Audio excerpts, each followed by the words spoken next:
And so I hope you have a marvelous evening. I'm excited to have you here. We always look forward to having guests in our building. And I will turn the time over to Tamu. Is that right? Tamu Smith. We must be related with that name. We must be, yes. So enjoy your evening. And we usually try to close the museum around 8 o'clock. So, and you have found out that you don't go out this door without a key to let you out. And it's a key card. And if you go out without that, the alarm rings and we have the highway patrol over here to take care of you. And so, let that just be a warning and a suggestion. And do please enjoy your time here. And I'll throw the time to you. Well, I just want to say on behalf of Sister Smith that she clearly does not know what's happening between black folks and the police today. We don't want to be scared, so please don't nobody go out today. Okay. Having said that, I'd like to welcome everyone out to this event for Russell. Thank you, Russell. And for his book, For the Cause of Righteousness. Without further ado, we'd like to invite Kathy Stokes up to bless us with a prayer.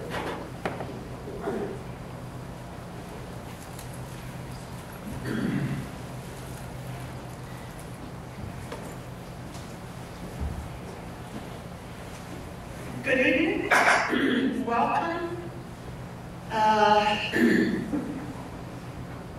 think I'll be brief. It's dangerous to give old black women a microphone to pray. I think they need to pray before, but I'll be good. Our Father in heaven, we come tonight grateful for our lives, grateful for this land in which we live, grateful, Father, for those who write, for those who record, for those who preserve the past. Father, we're grateful for what this building represents, and we're grateful for the women who sustain it.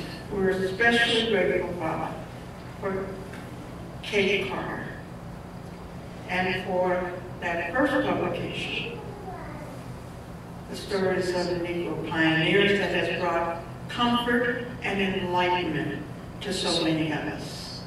We're pleased to be here tonight to honor and to support Brother Russell in his effort to tell the story, to keep the history alive, that we might all understand where we've come from, that we might acknowledge all of the history of the Utah pioneers and of the church.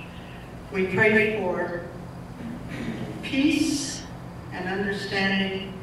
We pray for calm to the strident voices that seem to seize our society at this time. Father, help us to be more like Thee. In gratitude, we thank Thee for all that we have. And we especially, Father, are grateful to be here tonight. We ask that we might lead in safety to our destinations. And we ask these things in the name of Jesus Christ. Amen. Amen. Now I would like to, can you guys hear me fine without going up there? I just want to introduce the Genesis choir and the choir director. Urbana, come on now.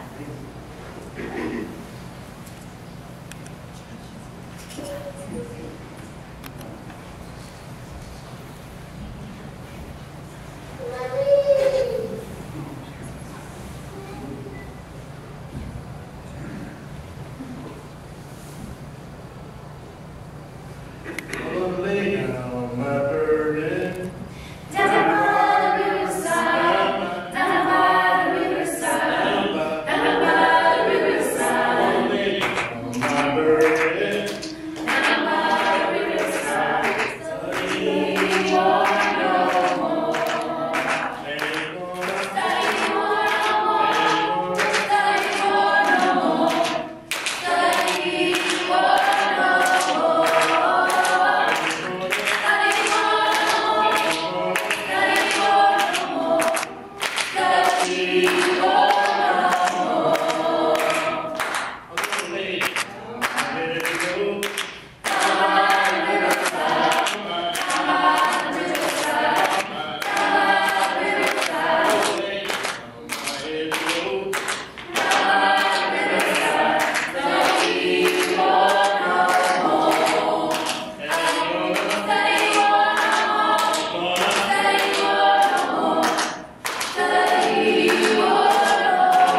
for the Cause of Righteousness.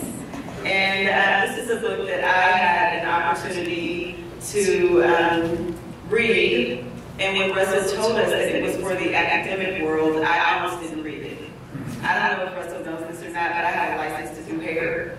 And so I thought, why am I reading this book? Because the last book that I read that was for the academic world was, what's the name of the book now? It was by Terrell and Fiona Giddens, and it is The God Who Weeps. Yes. And I needed a dictionary, a thesaurus, prayer, and help to read that book, and it was like this thin. And so when he sent it to us, I kept thinking, I don't want to read this, so let me just get to the good part. You know, when it starts to get boring, I'm going to skip to the good part. And actually, it was a book that was not only enjoyable for the, I'm sure it's enjoyable for the academic crowd, but it also is enjoyable for those of us who are not so academic. And so I appreciate that. It held my attention. It was interesting. It was a good read, but it was interesting because I'm interested in history. And there's and for those of us who think that we know so much about the history of blacks in the church, like myself, because I'm black in this church, I think I know a lot. But there was so much more to know, and there was so much that I didn't know. At times, I actually got mad at Russell at one point in this book when I read the part about Elijah Abel's grandson.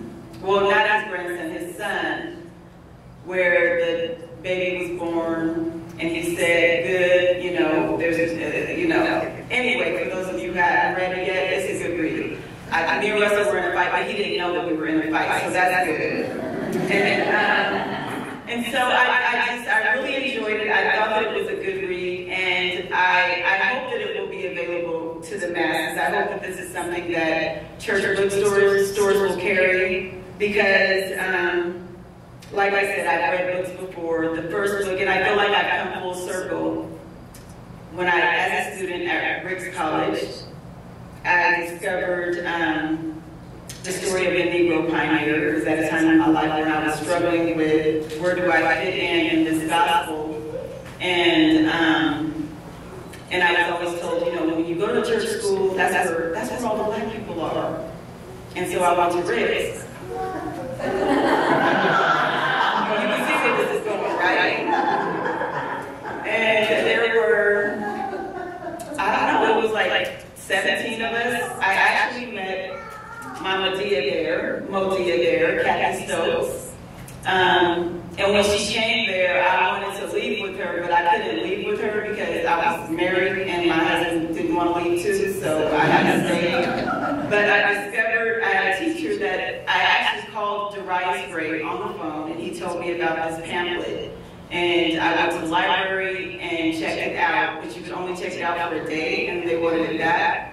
And so I got my husband to drive to Utah, and we picked it up. We drove here to this place, and picked it up, and it was $1.75, I think. And so for this little thin book, and I actually bought several and sent some back home to California, to my family, to the bishop, and so that they could see that I actually was not the first Black Mormon. So that was fantastic. And then just being here tonight with this version of it, who would have known that going from that small pamphlet with like, what, 75 pages, that this could happen. Of history in the church. And if this can happen, can you imagine if people really started to dig how many more of these we can have? Like this is a miracle because I never thought that this was possible. And so, without further ado, here's the man of the hour, Russell Stevenson.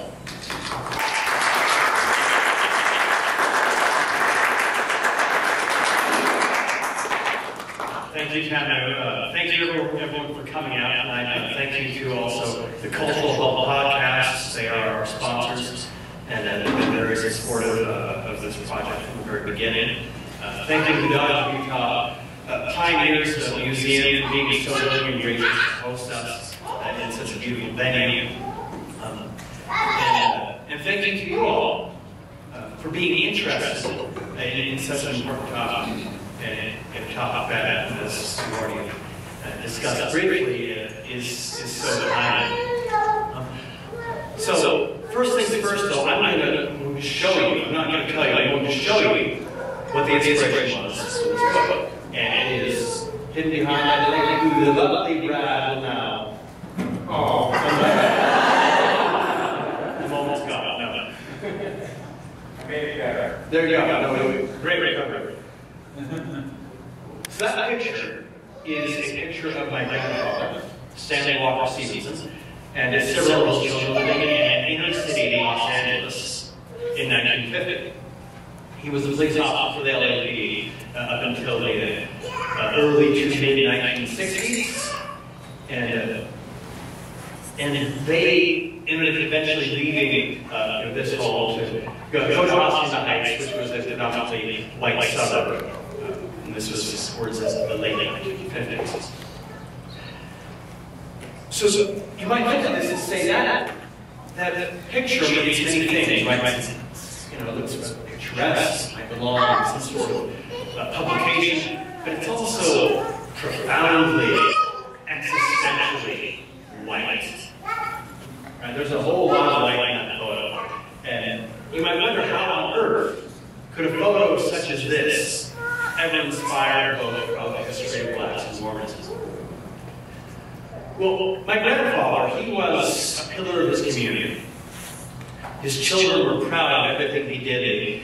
They were happy to shine his policeman's badge. They were happy to shine his shoes. They bragged to their friends about how their father was a police officer. And I find that to be compelling. But by the same token, we also see in Stanley Walker Stevenson a flaw like all of us have. Through his interactions in the LAPD, he came to develop a rather myopic view of African Americans. He saw them through a single lens, as a single type of person. And as such, he developed rather strong prejudices that I, even as his grandson, knew about and had to grips with. One day, a famous Stevenson family reunion, Stevensons, we love ourselves, right? We think pretty highly of the Stevenson clan. Stan was the patriarch of this clan. One day, we're sitting around listening to the old stories, and his experience as a police officer came up. And an uncle of mine, who is fairly well connected to top-level leaders in the church, closely related to one, he said, whatever you want to say about Stan's experiences as a police officer and his views, we can say this, that his views are indefensible. Now, towards the end of Stan's life, he was taking a road trip with a couple of his sons to Missouri. And one of them said, Dad, would you ever want your children or grandchildren to adopt the views that you have adopted in relation to the African American population? And his answer is simple. No. He knew his vulnerability. He was well aware of what he had allowed the world to do to him and how he saw his fellow man. And while he had a little faith he could maybe change his own views, he did have hope that his children and grandchildren would not pick up on his self-admittedly bad habits. Now, I too grew up in a very white background. I grew up in Star Valley, Wyoming. The town did not have a single stoplight. It was, as late as 2010, technically considered to be a frontier county by the U.S. Census. It was the kind of town where everyone knew everyone. The pharmacist, he knew all of their ailments, and he might even talk to you about them in public because, hey,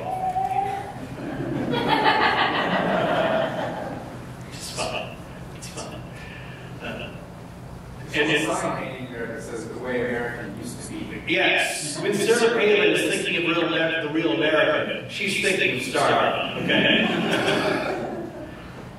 So it is a little place, right? It's nestled in some mountains.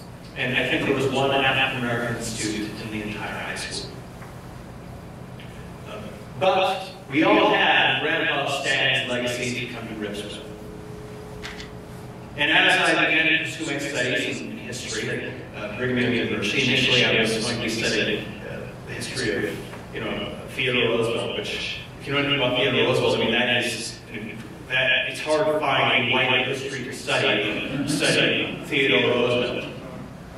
But as I began to pursue my studies, I began to recognize that there were other stories to the American experience besides, Theodore Roosevelt taking boxing lessons and running up San Juan Hill. I served a mission with the Hmong population in San Diego. I see that there are legitimately underrepresented populations in this country. Populations that have been overlooked, that have been disenfranchised. And I always had that sentence lingering in my mind from our very well-respected uncle. He was no radical. He was no fringe activist. He has been both a temple president and a mission president. I always had that sentence.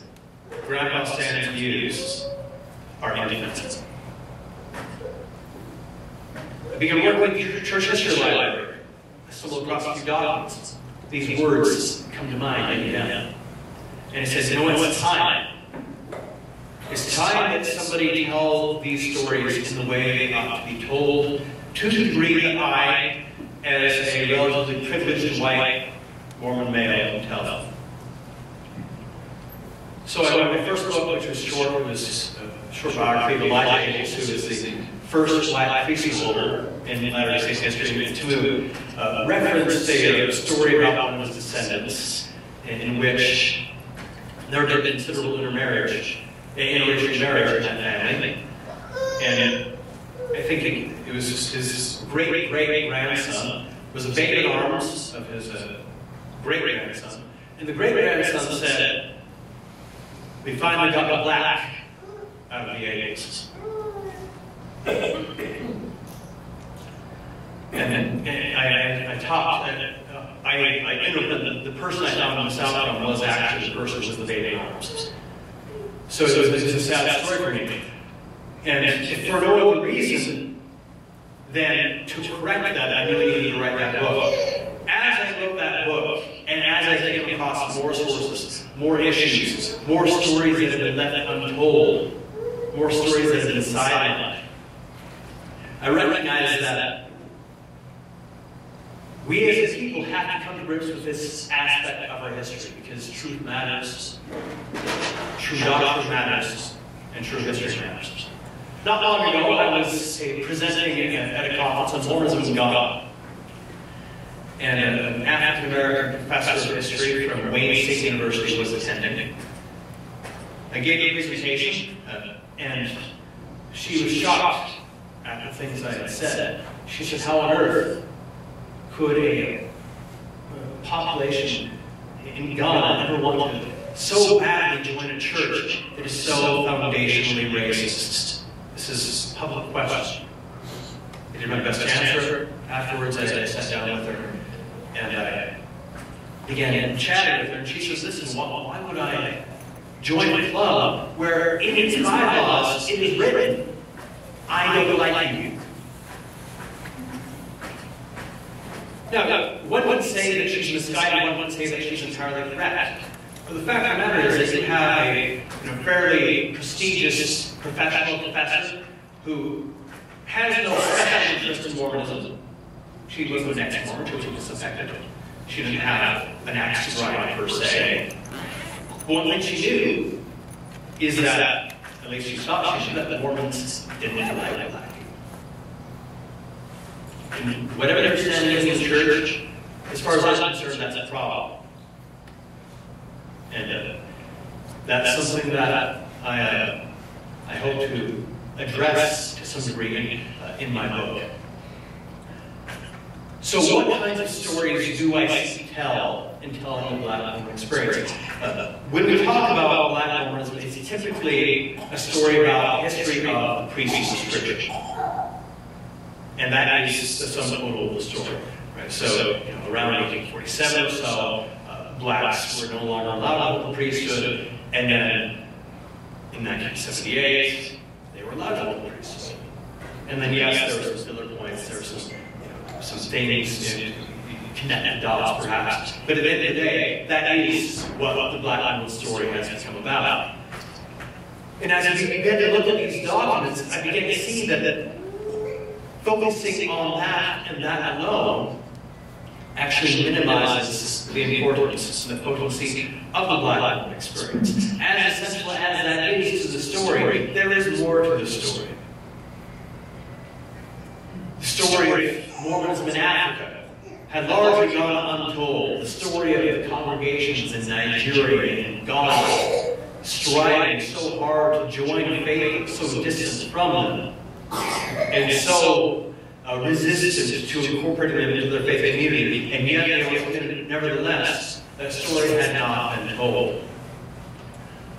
Furthermore, the stories of white Latter-day Saints who actively sought to change the culture in which they lived, those stories have not been told. When you think of James E. Faust, for example, we think of him as being a congenial member of the First Presidency, and that he was. But he was also one of the most articulate and committed opponents of civil rights in Utah throughout the 1960s. He was an attorney for the John F. Kennedy Civil Rights Commission, and in 1922, N. Eldon Tanner, a member of the First Presidency, commissioned Brother Faust to go and try to reclaim an individual who had lost his faith over the church's failure to be more proactive in civil rights. And J.G. Faust's advice to this man was simply, pay your tithe, do your own teaching, go to church. And then he didn't say, he didn't leave it at that, he said, they'll listen. Faust had an undying commitment to the belief that activity in the church, investment in the church, could in fact effect social change. I feel the need to tell the story of Adam and Duncan, a leading member of the ACLU and also a compatriot of Faust in supporting civil rights legislation in Utah. I feel the need to tell the story of Martha Mills, a Ghanaian Latter-day Saint, who started her own church group, calling themselves the Church of Jesus Christ of Latter-day Saints. And then, when a local hoodlum said that if she did not change the name of the church, that she would be physically harmed, she refused, and she did indeed experience an assault that night. And she experienced the consequences of that for many years, but she refused to change the name of the church, even in the face of the threat of physical violence. And he tells the story of Anthony Obina, the Igbo man in Nigeria, who also started his own congregation, and was so committed to joining the Church of Jesus Christ of Latter-day Saints that when he felt the church leaders were dragging their feet, he sent a letter addressed directly to the First Presidency and said that your silence on our faith journey is an embarrassment. The Spirit of God has called us to join this church, and there is nothing to keep us out. And there are several other stories to that end. So, some people believe that when we tell this story, that the reason we tell it is to agitate it. The reason we tell it is to stir the pot, or to get people to be subversive, or to go march in the streets. And perhaps in some situations that's appropriate. But I'm here to tell you, having written this book, that there's more to the story. That for every story that inspires one to agitate, and inspires one to be an activist, there is another story that could fit easily within the pages of any church publication. That I would have no problem telling anybody about and fully believe they would come away a more spiritually upright person, a person more committed to serving Jesus Christ. whether it's through marching in the streets or through praying in the home.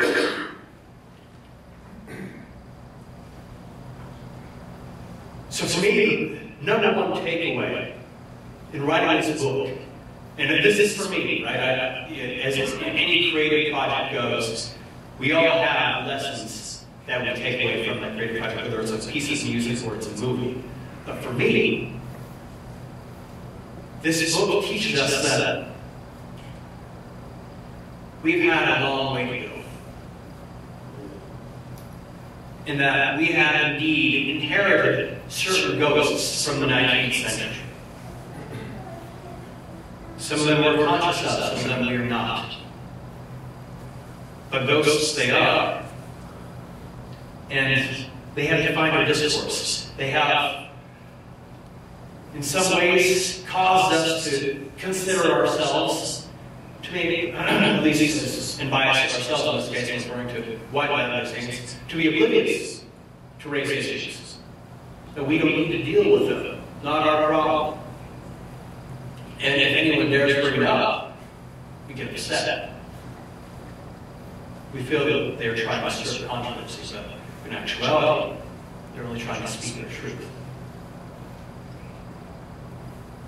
So, if I can accomplish nothing else in writing this book, I hope that those who read it will simply learn how to ask themselves new questions. Ask themselves what it means to be white, or black, or Latino, or Native American in America. And I doubt that you will all come to the same conclusions, and that's okay. The important thing is that we get the conversation started.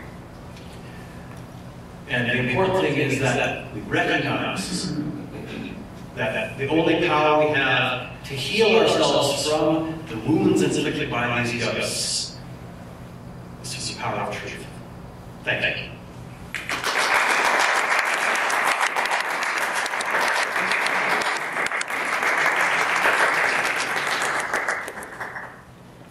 We are going to have an interval number by Joshua Aker. Well, Josh is accompanying Tiffany Peterson.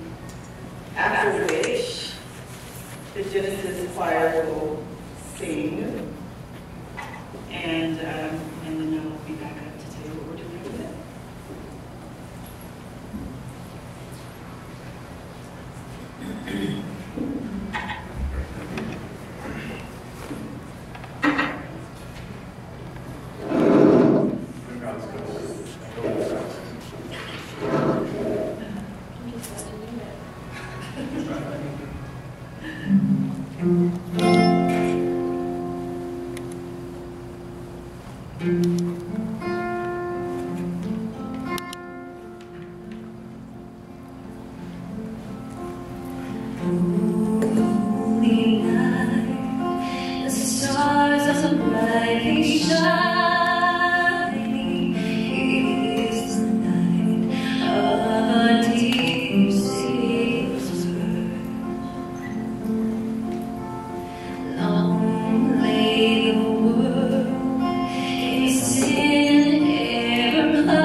So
This little light of mine, I'm gonna let it shine.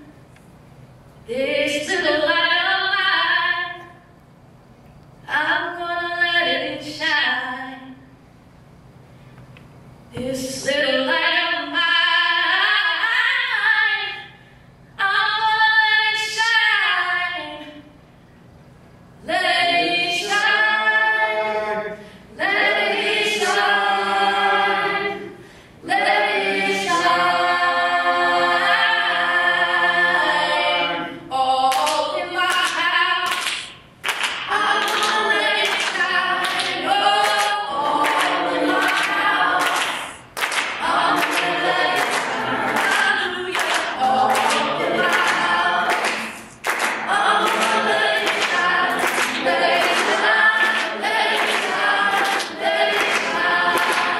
Oh, everywhere I go, I'm gonna let it shine. Oh, everywhere I go, I'm gonna let it shine. Hallelujah.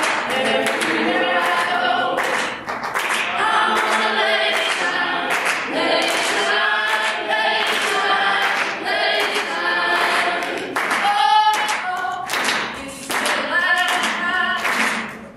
I'm gonna let it shine. Oh, this is the light of mine. I'm gonna let it shine. Hallelujah. This is the light of mine. I'm gonna let it shine. Let it shine. Let it shine. Let it shine. This little light of mine, I'm gonna let it shine. Oh, this little light of mine, I'm gonna let it shine. This little light of mine, I'm gonna let it shine. Let it shine. Let it shine. Let it shine.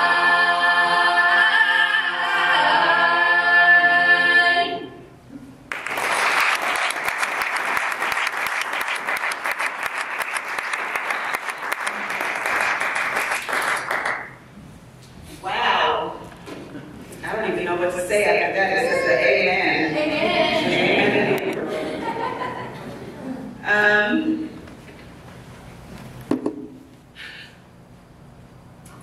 That is a game. I just want to hold it. It's a game changer.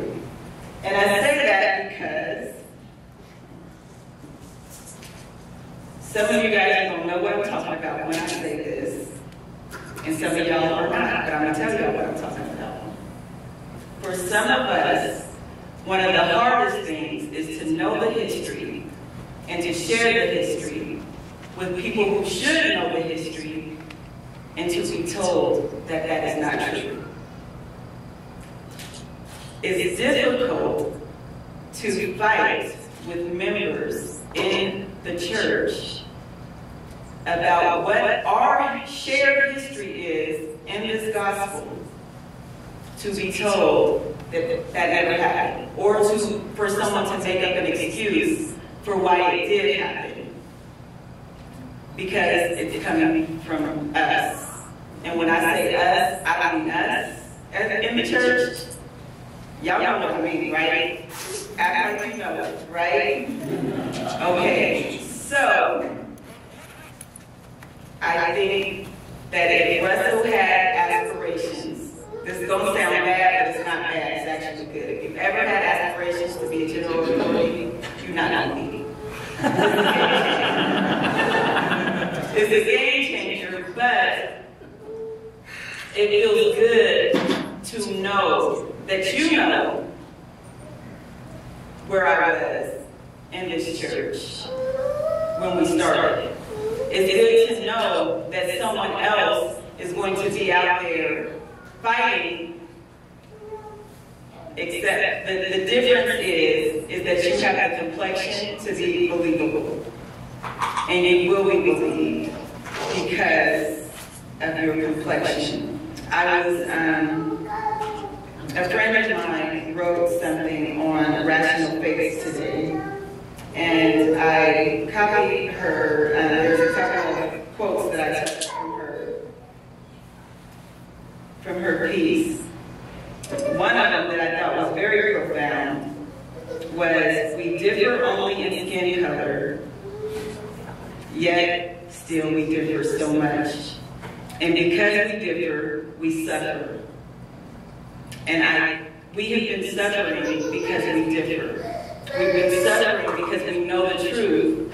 And when we share the truth with our brothers and sisters who should know the truth, they don't get it, they don't know it, and they don't embrace it. Sometimes the truth, Russell can get into, just like I can go places that you can't go, you can actually go places here that we can't go, and it will be believable because of how you live. The more that we get share the information that we read here in this book, I think that we will become a silent people. I think that we can. I think it is definitely within us. I think that as I look at the state of the world today, it makes me sad because I think that if Mormons can't get it right, it's actually not going to get right. It won't be right because we belong to a church that at the Genesis allowed Black members to have the priesthood, to have all the blessings that the white members had. And yet, we struggle with the relationships today. Like, our church was doing what no other church was doing. And yet, we struggle to have the relationships today. I think I commend Russell for doing something that the leaders of our church won't even, we're uncomfortable when it comes to race issues. And the sad thing is I was taught by my parents, where fear exists, faith cannot. The fear to discuss race has really paralyzed us. So because we don't discuss the issue of race, because we won't discuss it, we actually don't get to celebrate the things that we can celebrate in our church. If Elijah Abel served a mission, and we know that he did, I'm sorry, I need to be corrected. This is another reason why me and Russell were fighting. Because he said that it's actually Abel's, and we said that it's Elijah Abel. And I'm struggling to believe that it's not because of your complexion. A little bit, probably is. It's not. But I'm just so used to saying Elijah Abel. But if Elijah Abel served a mission, and then he came back, and even when he was out in the mission field, he was doing something that was illegal when he was speaking and preaching to white people. When he came back and he reported his mission, he was doing something that was not being done in other churches. That's why we still have Black Southern Baptists, Black Baptists. I grew up in the Pentecostal church, and I actually don't remember, and I grew up in California in a Pentecostal church, and I don't remember a white member being a part of our congregation, but I do remember the first time that a white person came to church, because everything stopped. He walked in, it was during White WW, that's the Young People, Women, Workers workshop that we did Sunday nights. He walked in, and it was just like my uncle was preaching, and it just was in the middle of everything. He kind of stopped, and so everybody looked back, and it just felt weird to me. I will never forget it. I was like 9 or 10. And so we were doing something in our church at that time that was not being done, but because we don't talk about it, we can't celebrate it, and because we've been paralyzed. And so I think that this, although people will look at it as being, you know, why are you ruffling feathers? Why are you shaking up old ghosts? I think when I think about it, why did Jesus tell the story of the Samaritan? Why, you know, why are some of the things, like why did he have to point out that it was a Samaritan? Why did he just say a person at the side of the road? I think that was for us. And so I think that if we can get this right, if we can start to not share Black history and not share white history, but share our history in the gospel, that we will become more Zion people, Zion-like people. And I think that but we can't do that by ourselves. I mean, I know that my ward is tired to death of me going up there saying, let me tell you about Jane. Okay, let me tell you about Walker Lewis.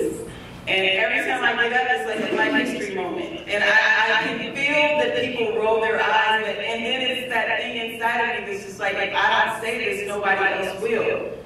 But now that we have this, actually in Facebook and Twitter and Instagram, other people can do it, and we need you to do that, because if you don't do it, my kids won't suffer, but your children and your grandchildren will, because there's a lot of people that know a lot about this church, and we become so removed from the band, the priesthood band, that I had an opportunity to speak last February to the priest in my state and the priest and the bishops, and I said to them, I said to the priest, what can you tell me about the band? And these are young men that are they go to seminary and they're preparing to go on missions, and they didn't know. Like, they don't know because we don't talk about it. When you don't talk about it, they don't know. But when they go into the mission field, they find out.